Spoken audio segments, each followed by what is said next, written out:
하나님 말씀 출애굽기 30장 18절 말씀입니다. 30장 18절 너는 물두멍을 노스로 만들고 그 받침도 노스로 만들어 씻게 하되 그것을 회막과 제단 사이에 두고 그 속에 물을 담으라.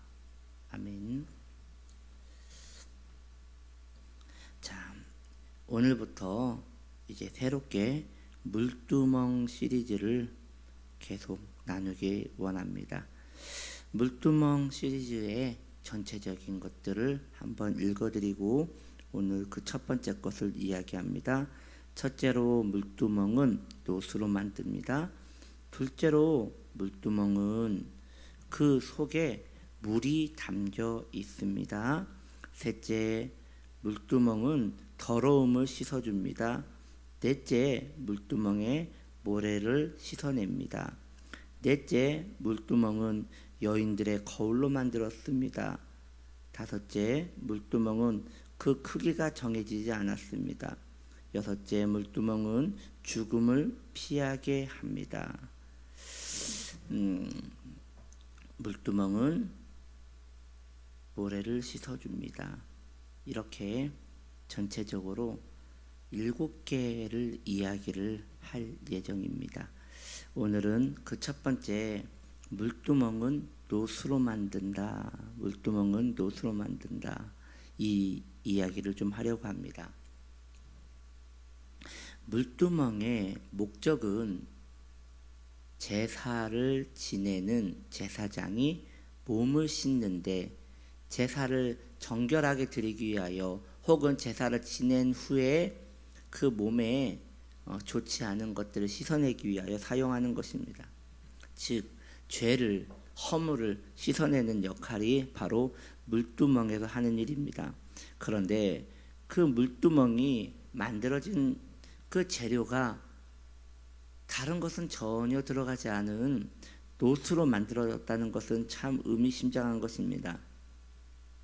노스는 고난을 상징합니다. 그러므로 노스는 우리 주 예수 그리스도의 고난을 상징하는 것이 바로 노신 것입니다. 자, 우린 여기에서 한 가지 생각할 수 있는 게 있지요. 물두멍이 그 목적이 죄를 씻는 거라였으니 물두멍은 죄 씻는 하나의 큰 항아리라고 보면 되겠습니다. 그렇다면 그 물두멍이 죄를 씻게 하게끔 우리 주님께서 어떤 희생을 치르셨는지 이런 것들을 묵상하는 것은 우리에게 큰 은혜가 있는 것이에요.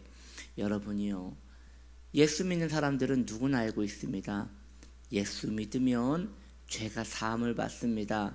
더 나아가 예수를 믿으면 이제 신자가 된 상태에서도 늘 반복되는 죄, 허물, 이 모든 것들을 계속 용서를 받고 주의 긍휼 가운데 살아갈 수 있습니다.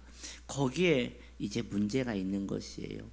많은 성도님들이 이 부분에 있어서 깊은 생각을 안 하려고 하는 것이 참으로 큰 영적인 병입니다. 이게 제가 무슨 이야기를 이렇게 장대하게 하려고 하느냐? 여러분 한번 생각해 보십시오. 우리가 세상에 있을 때에, 우리가 자연인으로 있을 때에 우리는 이미 죄와 죽음으로 버림받은 자였습니다. 그런데 하나님의 놀라우신 택하심으로 우리 주님이 왜 그러셨는지 알 수 없는 놀라운 자비하심이 우리에게 기회가 되시어 우리에게 그런 은혜가 이루어져서, 제가 방금 기회라고 말했는데 이것은 교리적으로는 맞지 않아요. 왜냐하면 만세전부터 택하셨기 때문에 그건 기회는 아니에요. 그런데 이것을 저의 입장으로, 죄인의 입장으로 보자면 이것은 놀라운 기회예요.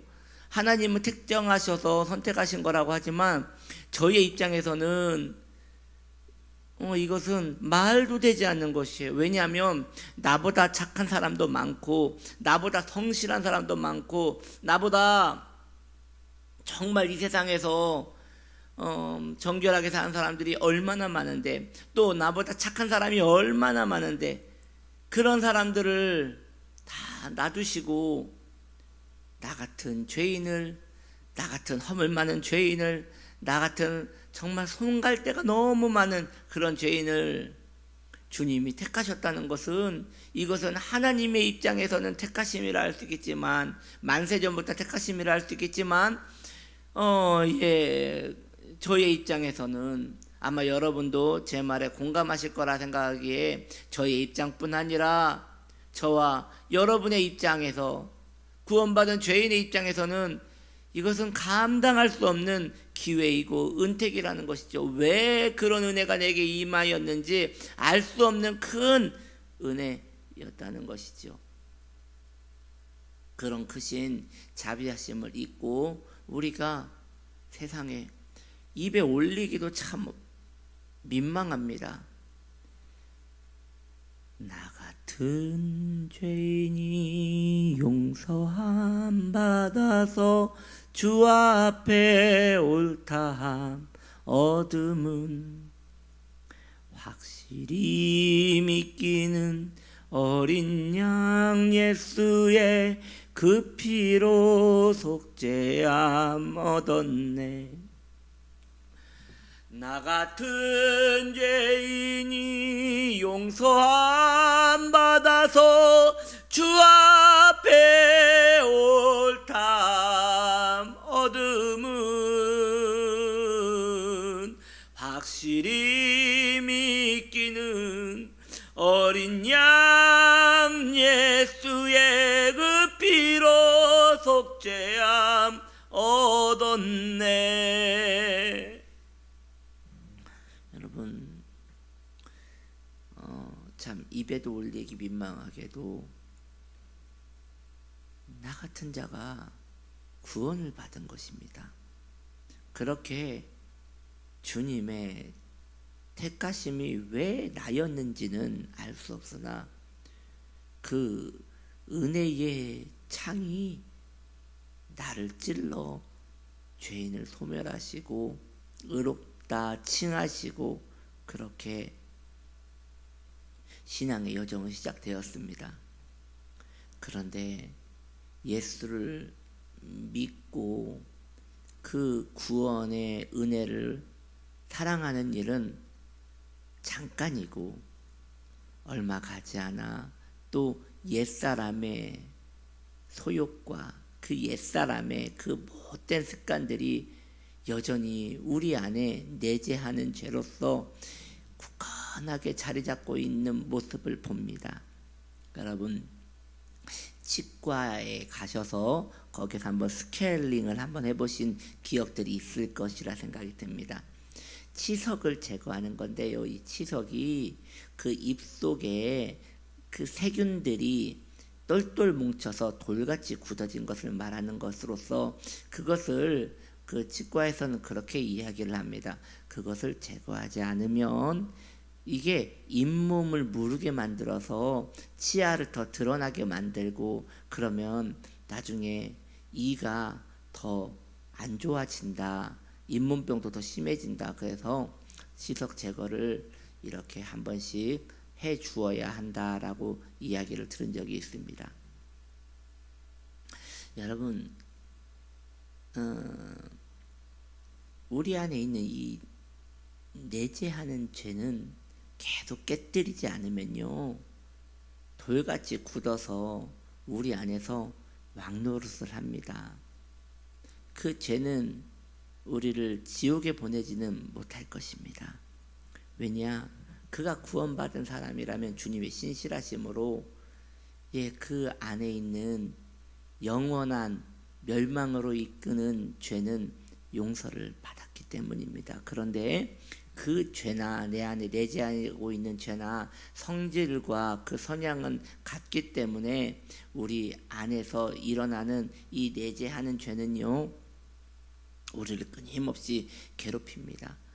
그래서 우리는 이 죄를 죽이기 위하여 회개도 하고 자기 반성도 하고 주님만 바라보려고 노력도 하고 그리고 세상의 정욕을 끊으려고 노력도 하고 많은 부분에서 이렇게 살아가야 하는 것인데, 그런데 이제 그 이야기를 하기 전에 한 가지 진지하게 생각해야 할 것이 있다는 것이에요. 뭐냐? 우리 주님께서 그 일을 우리가 행할 수 있도록 고난을 받으셨다는 것입니다. 거저 온 것이 아니라 고난을 받으셨다는 것입니다.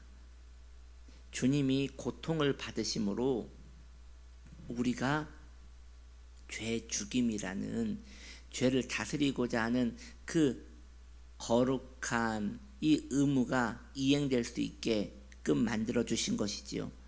우리는 원래 죄에 속한 자로서 죄에 대하여 아무것도 할 수 없는 자들이었는데, 주님의 택하심과 구원으로 말미암아 이제 바깥에 있는 죄는 우리를 컨트롤하지 못하고, 사탄의 권세는, 이제 죽음의 권세는 우리를 컨트롤하지 못하고, 내 안에 그 내적인 죄만, 내재되어 있는 죄만 우리가 다루면 되는 것인데, 그것이 가능하게 된 이유가 우리 주님의 고난 때문인 것입니다.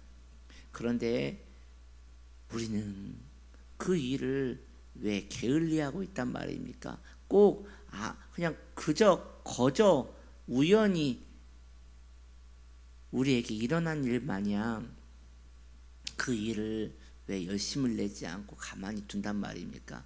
예수 그리스도께서 다 위하여 십자가 고난을 지심으로 이 위대한 일이 우리 안에 행할 수 있도록 그 모든 것을 다 깔아 놓으셨음에도 불구하고 성도가 자신의 거룩을 위하여 죄를 죽이는 일에 있어서 관심도 가지지 않고 거기에 한없이 게으름을 부린다는 것은 주님의 고난에 대하여 전혀 생각하지 못하는 것이 아닌가, 그런 아주 무서운 생각을 하게 되는 것입니다. 성도는 이 일에 있어서 마음을 두고 사셔야 합니다. 끊임없이 오늘 말씀과 같은 말씀을 붙들고 계속 생각해야 합니다. 물두멍, 죄를 씻는 물두멍, 용서받은 자가 계속 죄를 씻는 그 물두멍, 어떤 재료로 만들었습니까? 오늘 그걸 생각하십시오. 놋으로 만들었습니다. 놋은 예수님의 고난을 상징합니다. 주님의 고난으로 우리의 죄가 계속 사함을 받는 것입니다. 그러니 귀한 성도님들이요, 자신의 죄의 문제에 대하여 마음을 계속 쓰면서 사십시오. 그것이 옳은 것입니다. 그렇게 이 월요일 이 한날을 살아가신 동안에도 마음의 상태를 늘 점검하시며 살아가는 복된 하나님 사람들 되시기를 바랍니다. 기도합니다.